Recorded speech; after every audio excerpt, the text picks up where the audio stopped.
Saya akan membacakan apa yang dijawab oleh ChatGPT.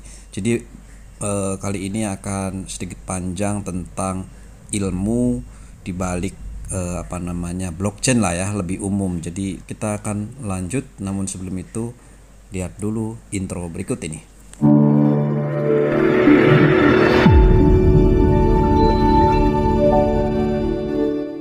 Disclaimer, semua video bersifat edukasi, dilarang mengikuti segala kegiatan mengatasnamakan channel ini. Forex, saham, dan kripto adalah bisnis beresiko tinggi dan bukan tempat mencari kekayaan dengan cepat. Tidak menerima titipan dana atau giveaway atau hadiah atau apapun bentuknya. Berhati-hatilah terhadap penipuan dan manipulasi yang menyerupai perdagangan aset ini. Oke. Kemudian saya melanjutkan pertanyaan ya. Mungkinkah seseorang atau institusi dengan uang yang sangat banyak dengan sengaja menjatuhkan suatu stablecoin atau aset kripto? Kenapa saya bertanya seperti ini? Karena ada seperti tuduhan atau rumor bahwa Terra Luna itu sengaja dijatuhkan oleh orang atau institusi tertentu gitu ya. Makanya saya bertanya ini. Oke. GPT menjawab, secara teori, seseorang atau institusi dengan uang yang sangat banyak dapat mencoba untuk memanipulasi harga aset atau stablecoin tertentu dengan melakukan aksi jual yang besar-besaran atau melakukan aksi pembelian yang besar-besaran untuk meningkatkan harga aset tersebut. Nah, jadi inilah fungsi dari sebuah bandar, guys. Jadi secara teoritis, kalau ada seseorang atau institusi dengan uang banyak itu bisa meruntuhkan harga kripto itu dengan menjual secara besar-besaran, dan juga kalau untuk menaikkan tinggal beli secara besar-besaran, maka otomatis dia akan naik. Namun dalam praktiknya melakukan manipulasi harga aset kripto atau stablecoin sangat sulit dilakukan karena pasar kripto sangat liquid dan volatile.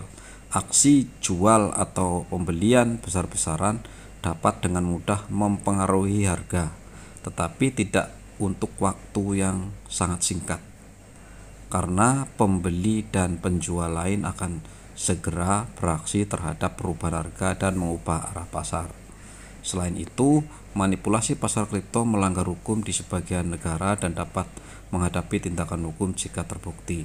Regulator juga akan semakin meningkatkan pemantauan dan pengawasan terhadap pasar kripto, dan mereka siap untuk bertindak jika terjadi pelanggaran. Ya, begitu ya.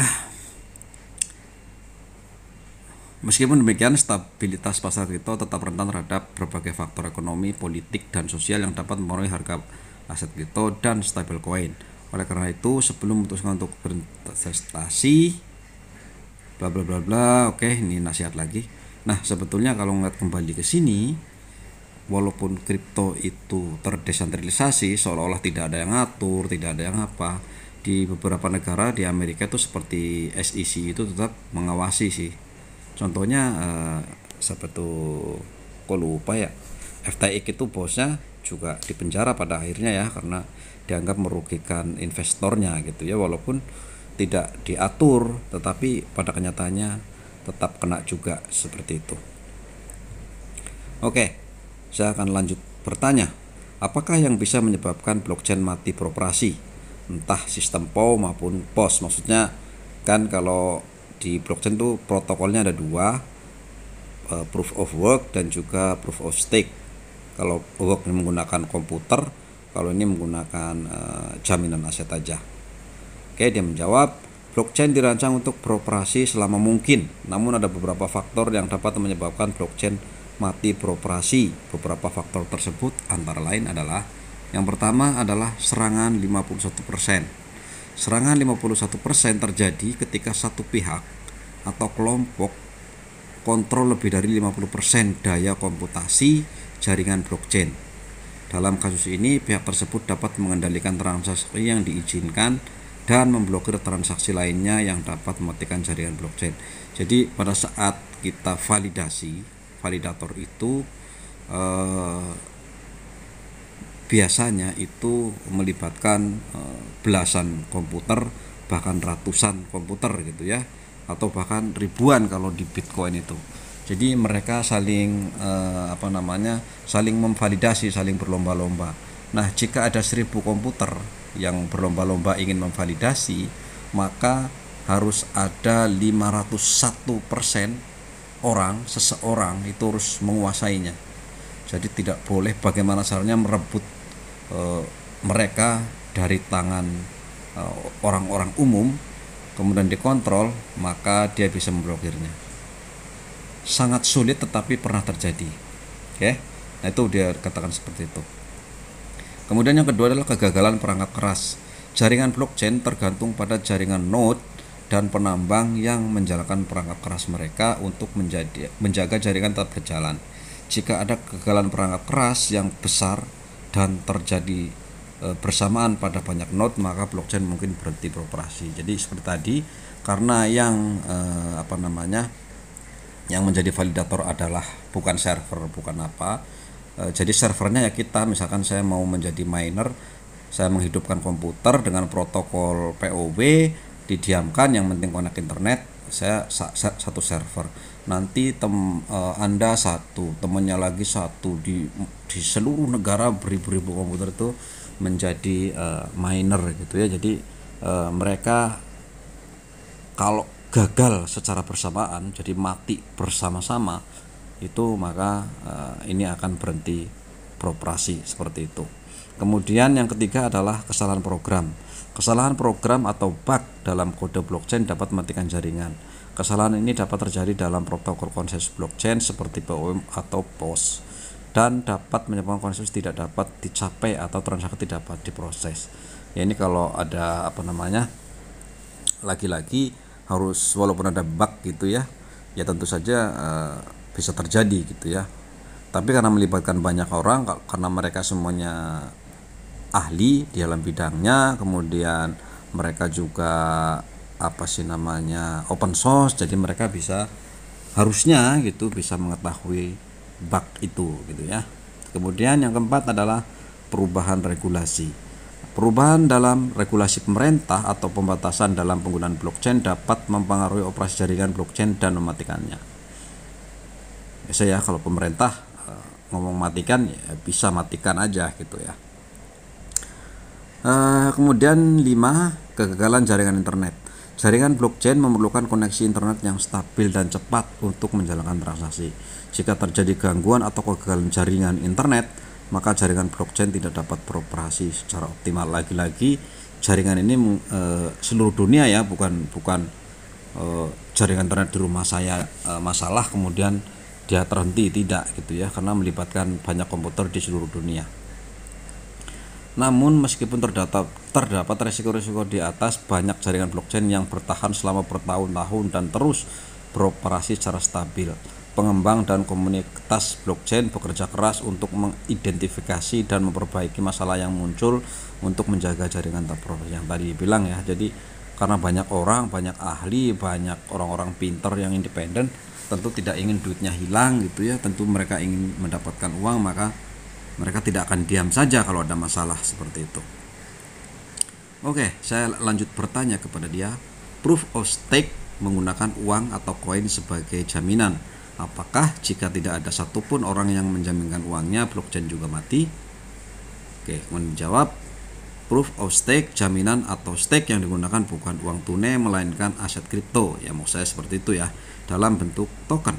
Ketika seseorang pengguna ingin menjadi validator dalam jaringan POS, dia harus menyetorkan sejumlah aset kripto tertentu sebagai jaminan atau stake.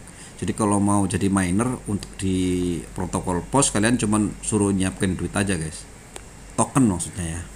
Nah, jika tidak ada yang mau menyetorkan aset kripto sebagai jaminan atau stake, maka jaringan POS tidak akan beroperasi karena tidak ada validator yang memvalidasi transaksi. Namun kemungkinan tidak adanya satupun orang yang bersedia menyetorkan aset kripto sebagai jaminan sangat kecil, karena pengguna biasanya akan dihadiahi dengan sejumlah kecil token baru sebagai imbalan atas validasi transaksi.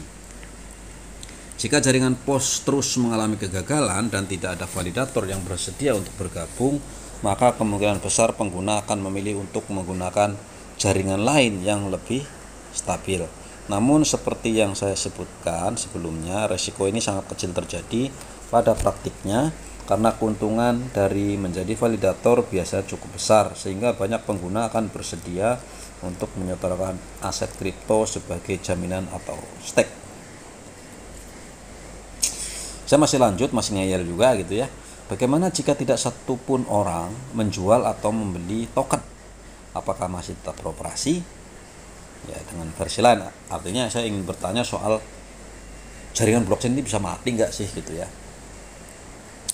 Nah, jika tidak ada transaksi atau pembelian atau penjualan token, maka harga token mungkin akan tetap stabil atau mungkin turun karena tidak ada permintaan.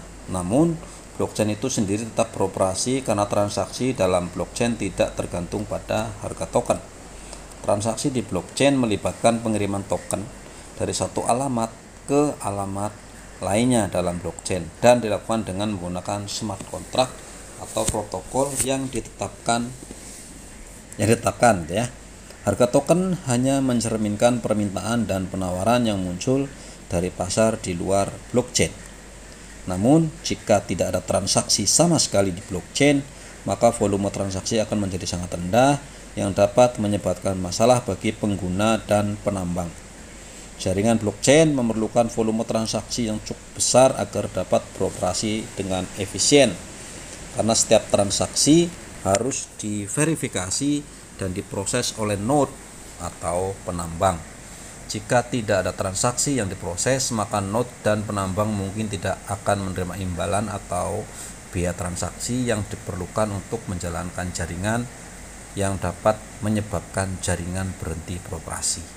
Namun, seperti yang saya sebutkan sebelumnya, kemungkinan tidak ada transaksi sama sekali di blockchain sangat kecil, karena biasanya terdapat kebutuhan transaksi dalam jaringan blockchain, terutama jika blockchain digunakan untuk tujuan tertentu seperti pembayaran atau pertukaran aset digital. Saya bertanya lagi gitu ya, masalahnya kan ada ribuan token dan koin, apakah mungkin bisa bertahan semua? Dia menjawab lagi, saat ini ada ribuan token dan koin yang beredar di pasar kripto. Namun tidak semua token dan koin dapat bertahan dalam jangka panjang. Beberapa token dan koin mungkin akan kehilangan nilai seiring waktu karena kurangnya kegunaan nyata atau adopsi oleh industri, kurangnya dukungan pengembang, dan mungkin juga karena tindakan penipuan atau kecurangan. Namun beberapa token dan koin yang berhasil membangun penggunaan yang luas dan adopsi industri yang kuat dapat bertahan dalam jangka panjang. Misalnya Bitcoin, Ether, dan beberapa token lainnya yang telah berhasil membangun basis pengguna yang kuat dan memiliki nilai yang relatif stabil. Selain itu, industri kripto terus berkembang dan berevolusi dengan banyak proyek baru dan inovasi yang muncul setiap tahunnya. Beberapa proyek baru dapat memecahkan masalah, mengandalkan fitur lebih baik dari proyek-proyek yang telah ada sebelumnya, dan mungkin berhasil memenangkan kepercayaan dukungan pengguna dalam jangka panjang. Namun, memang tidak semua token dan koin dapat bertahan dalam panjang. Sebagai investor, penting untuk melakukan riset bla bla bla bla. Ini seperti aset kembali. Oke, setelah saya agak bosan, saya melanjutkan ke yang detail lebih lain gitu ya.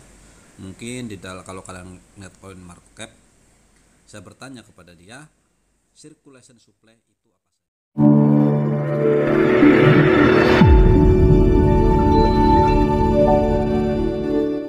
Disclaimer, semua video bersifat edukasi, dilarang mengikuti segala kegiatan mengatasnamakan channel ini. Forex, saham, dan kripto adalah bisnis berisiko tinggi dan bukan tempat mencari kekayaan dengan cepat. Tidak menerima titipan dana atau giveaway atau hadiah atau apapun bentuknya. Berhati-hatilah terhadap penipuan dan manipulasi yang menyerupai perdagangan aset ini.